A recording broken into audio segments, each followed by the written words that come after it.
وبراءة من النفاق।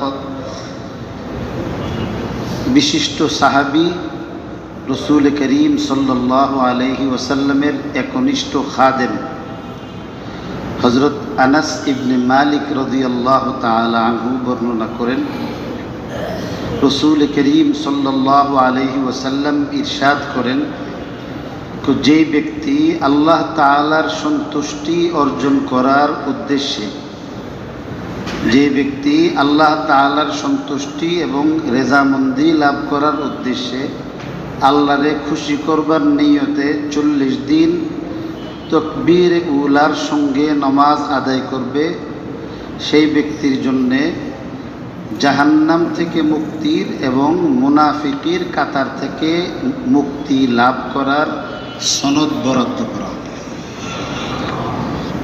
40 দিন আল্লাহ তাআলাকে রাজি খুশি করবার নিয়তে নামাজ পড়লাম।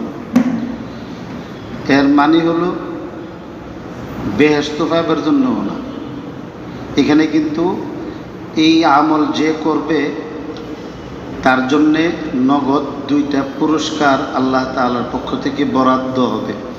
একটা হইল জাহান্নাম থেকে মুক্তি লাভ করার আল্লাহ তাআলা সনদ দিবেন, সার্টিফিকেট দিয়ে দিবেন।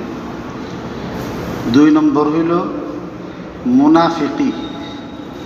মুনাফিকি থেকে মুক্ত হওয়ার, পাক সাফ হওয়ার সার্টিফিকেট দিবেন, সত্যায়ন, যে লোকে 40 দিন আল্লাহরে খুশি করবার জন্যে তাকবীর ওলার সাথে নামাজ পড়বে, সে বাটপার না, মুনাফিক না।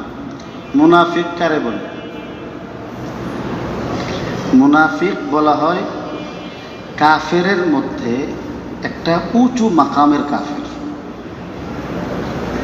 ইন্নাল মুনাফিকিনা ফিদ দারকিল আসফালি মিনান নার।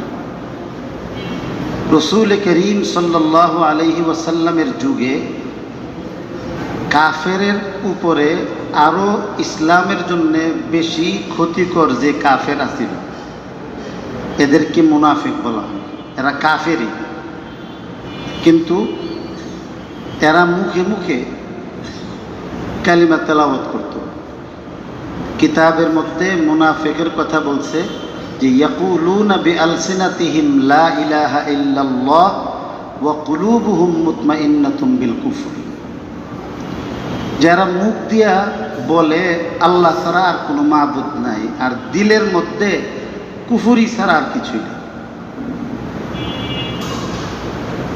ওয়াইদা লাকুল্লাযিনা